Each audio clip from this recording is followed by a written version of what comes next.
मेरा वचन इनकी जिंदगी में 100 गुना फलों को लेके आए। ये टेस्टिमनीज इनकी लाइफ में काम करें यीशु मसीह के नाम में। हालेलुया।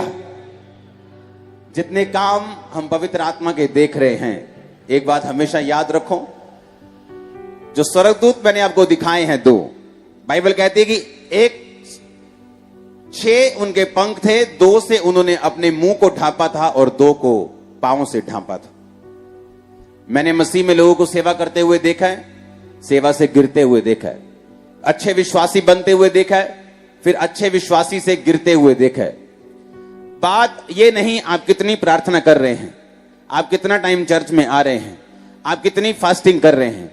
मेन बात यह है, क्या आप लगातार वो कर रहे हैं जो परमेश्वर आपको कह रहे हैं। प्रार्थना करना बड़ी बात नहीं। मैंने बड़े एक्साइटेड लोग देखे हैं, एक साथ प्रार्थना करते 200 दिन 400 दिन, और अगले साल कहां है पता नहीं।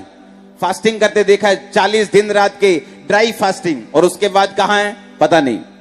बात यह नहीं कि आप क्या कर रहे हैं, आप फास्टिंग कर रहे हैं, आप प्रेयर कर रहे हैं, अच्छी बात है, पर बात यह है क्या आप उसे लगातार कर पा रहे हैं या नहीं। अगर आप उसे लगातार नहीं कर पा रहे, आप उस हीलिंग को मेंटेन नहीं कर रहे, आप उस ब्लेसिंग को मेंटेन नहीं कर रहे, तो फिर कोई फायदा नहीं। हालेलुया। अब यहां पर स्वर्गदूतों ने क्या किया, 2 ने अपने 2 पंखों से, 6 पंख है टोटल, 2 पंखों से अपने मुंह को ढांपा हुआ उन्होंने। जो एक असली सेवक है, जो एक असली विश्वासी है, वो इस बात को जानता है कि मुझे पूरी महिमा, चाहे वो हीलिंग हो, चाहे वो डिलीवरेंस हो, चाहे मेरी लाइफ में आई फाइनेंशियल ब्लेसिंग हो, चाहे मेरे द्वारा परमेश्वर मुर्दे जिंदा करे, मुझे सारी महिमा परमेश्वर को देनी है। बाइबल कहती जब ये नबी परमेश्वर के दूतों को देख रहा था, तो दूतों ने अपने चेहरों को ढांपा हुआ था। इसका मतलब यह था कि वो दूत ये नहीं चाहते थे कि ये नबी हमारे चेहरे को देखकर ये कहे कि वाओ ये कितना सुंदर है। वो दूत ये नहीं चाहते थे कि परमेश्वर की हुजूरी में कोई हमारे चेहरे की महिमा करे, या हमसे ये कहे, या मुझे परमेश्वर के साथ कंपेयर करे कि वाओ परमेश्वर ने देखो कितने सुंदर स्वर्गदूत बनाए, देखो ये परमेश्वर की तरह लग रहा है।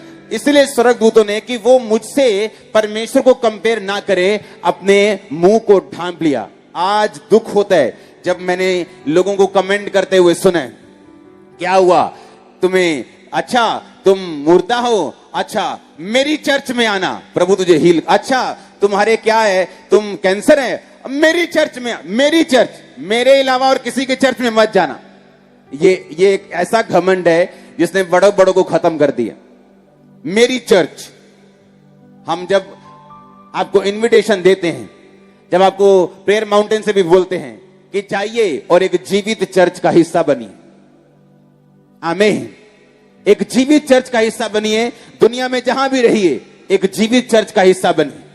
ऐसी चर्च कभी मत जाइए जहां उन दोनों पंखों को ऊपर कर दिया गया हो और यह बोला गया हो अगर हीलिंग चाहिए, आज मैं भी बोल सकता हूं, अगर मुर्दा जिंदा करना है, अगर तुमको बड़ी हीलिंग लेनी है, अगर जेन्युइन हीलिंग, सबसे बड़ी हीलिंग लेनी है, तो ये चर्च में आओ। लेकिन बाइबल कहती ये एक ऐसा घमंड है जिसने बड़ों बड़ों का नाश कर दिया। उन्होंने दोनों अपने चेहरों को ढांपा हुआ था कि मेरे साथ कोई भी परमेश्वर को कंपेयर ना करे, मेरे साथ परमेश्वर की कोई भी कंपेयर ना करे, मेरे साथ परमेश्वर को कोई भी सामने ना रखे, तुलना ना करे मेरे साथ परमेश्वर की। इसलिए उन्होंने चेहरे को ढांपा हुआ था, पैरों को ढांपा हुआ था, इसलिए कि वो एक मैसेज दे रहे थे। यीशु मसीह ने कहा अगर तू बपतिस्मा ले चुका है, तू नहा चुका है, तुझे रोज अपने पांव धोने हैं, यानी कि अपनी चाल को शुद्ध करना है। अगर तू बपतिस्मा ले चुका है तो पतरस कहता मुझे फिर से नहला दे। परमेश्वर कहता जो नहा चुका, यानी जो बपतिस्मा ले चुका, उसे फिर से नहाने की जरूरत नहीं, उसे फिर से बपतिस्मा लेने की जरूरत नहीं। कोई गलती हो जाए, कोई गुनाह हो जाए, फिर से पानी में डुबकी लेने की जरूरत नहीं, बल्कि अपने पांव को धोने की जरूरत है, बल्कि अपने पांव को, अपने जीवन को, अपनी चाल को उसे शुद्ध करने की जरूरत है। अगर तुम अपनी चाल को शुद्ध कर लोगे, परमेश्वर ने कहा, तो तुम शुद्ध हो, पर तुम सब के सब नहीं, क्योंकि वह यहूदा इस्करियोती के बारे में बात कर रहा था। हालेलुया। हम अपनी लाइफ में यह बात हमने ध्यान से देखना है कि उनके 2 हाथ उनके मुंह पर इसलिए थे ताकि उनके किसी के साथ भी, परमेश्वर के साथ उनका कंपैरिजन ना किया जाए। उनके 2 हाथ उनके पांव पर इसलिए थे ताकि वो चाल चल सके, और उनके 2 हाथ उनके उड़ने के लिए थे, वो इस बात का संकेत था। और वो बोल रहे थे, पवित्र पवित्र पवित्र सेनाओं का यहोवा। उन्होंने ये नहीं कहा प्रेमी प्रेमी प्रेमी, उन्होंने ये नहीं कहा कि शांति शांति शांति। हम प्रेम का प्रचार करें, अच्छी बात, शांति का प्रचार करें, यह भी अच्छी बात, लेकिन जो सबसे बड़ा गुण परमेश्वर में है वो है पवित्र पवित्र पवित्र। बाइबल कहती है वो चीख कर पुकार पुकार कर कह रहे थे, पवित्र पवित्र पवित्र सेनाओं का यहोवा, पवित्र है सेनाओं का यहोवा। वो पवित्रता ही मेंटेन करने के लिए शमूएल ने सारी उम्र चर्च से कुछ नहीं लिया। वो अपने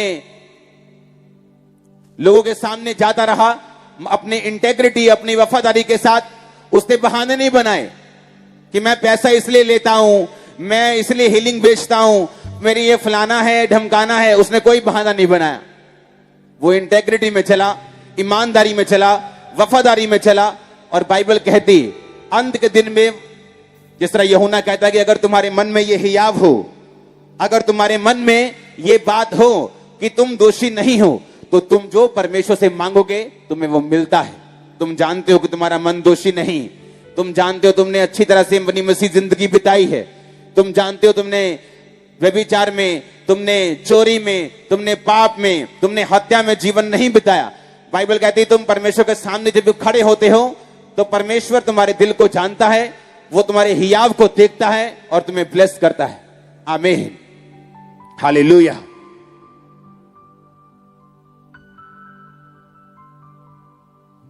अपने होंठ को खोल के बोलो हालेलुया, ऊंची ऊंची आवाज से बोलो हालेलुया। अब एक बात को बड़े ध्यान से आपने समझना कि एक ऐसी लाइफ जिसमें परमानेंट ब्लेसिंग हो, जो ब्लेसिंग बिगड़े ना, जो ब्लेसिंग हटे ना, जो ब्लेसिंग शैतान खराब ना कर सके। एक बात मैं आपको शैतान की बताता हूं, शैतान बहुत ही पेशेंस वाला है, उसके पास बहुत पेशेंस है। वो धीरे स्लोली आपकी लाइफ में काम करता है। उसके काम करने का तरीका आपके दिल और दिमाग के ऊपर विचारों को, वचनों को, तर्कों को छोड़ना है। इसीलिए बाइबल कहती है, यशाया जब हम उसकी 17 उसकी 9 आयत को पढ़ते हैं, उसमें लिखा मन तो सब वस्तुओं से अधिक धोखा देने वाला होता है, उसको असाध्य रोग लगा है, उसका भेद कौन समझ सकता है। नीति वचन 4 उसकी 23 आयत में लिखा है, सबसे अधिक अपने मन की रक्षा कर, क्योंकि जीवन का मूल स्रोत वही है। हालेलुया। सबसे अधिक किसकी रक्षा कर? अपने मन की। यार मैं भी यही कहता कि मन तो सब वस्तुओं से अधिक धोखा देने वाला है।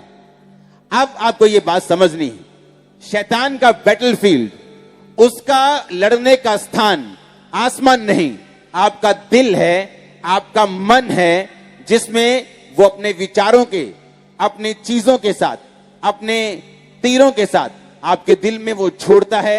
और फिर वो देखता है कि आप उस पर क्या रिएक्शन करते हो, आप शैतान के द्वारा डाले गए विचारों को किस तरह से सोचते हो, आपने क्या स्टेप लिया, आपका रिएक्शन क्या था, शैतान की सोच आने के बाद आपने अपनी जिंदगी में क्या किया, वो देखता है।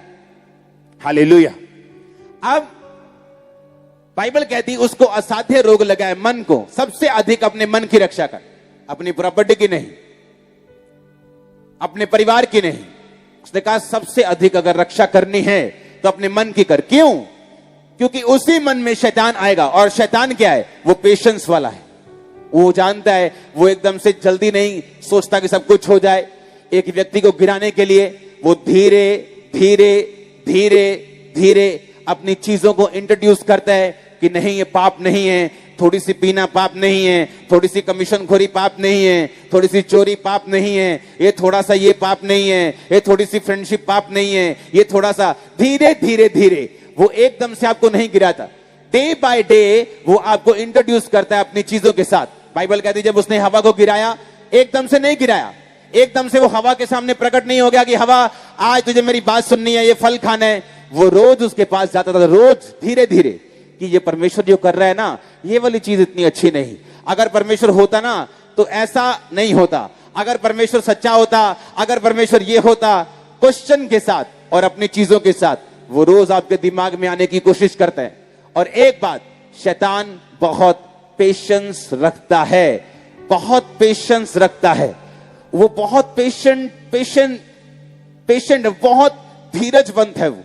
उसे मालूम है एक व्यक्ति की लाइफ में वो धीरे धीरे काम करेगा और एक दिन उसे कामयाबी मिलेगी। अगर वो व्यक्ति अलर्ट ना हो, अगर वो व्यक्ति परमेश्वर के वचन को ना जानता हो, तो वो इन चीजों में क्या होगा, फिर गिरेगा।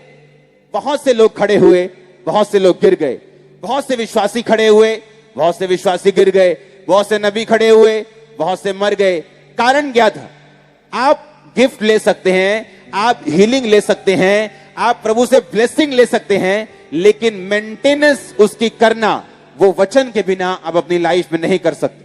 अगर आपकी लाइफ में वर्ड है, अगर आपकी लाइफ में वचन है, आप तभी उसे मेंटेन कर सकते हो और तभी आप अपनी लाइफ की ब्लेसिंग जो परमेश्वर आपने आपको दी है, जो देने वाला है, उसको मेंटेन कर सकते हो। हीलिंग को लेकर हीलिंग को मेंटेन ना करना, हीलिंग को गवा देना, इससे अच्छा यह था कि आप हीलिंग ना लेते। ब्लेसिंग को लेके ब्लेसिंग को गवा देना, इससे अच्छा ये था आप ब्लेसिंग ना लेते।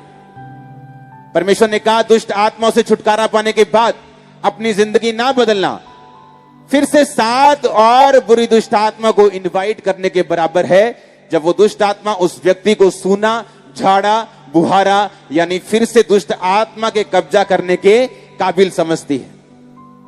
हालेलुया! कितने मेरी बात को समझ रहे हैं? अपने पड़ोसी को बोलो ध्यान से सुन, और अपने जीवन को बिना घमंड और पवित्रताई के चला। फिर से बोलो अपने पड़ोसी को।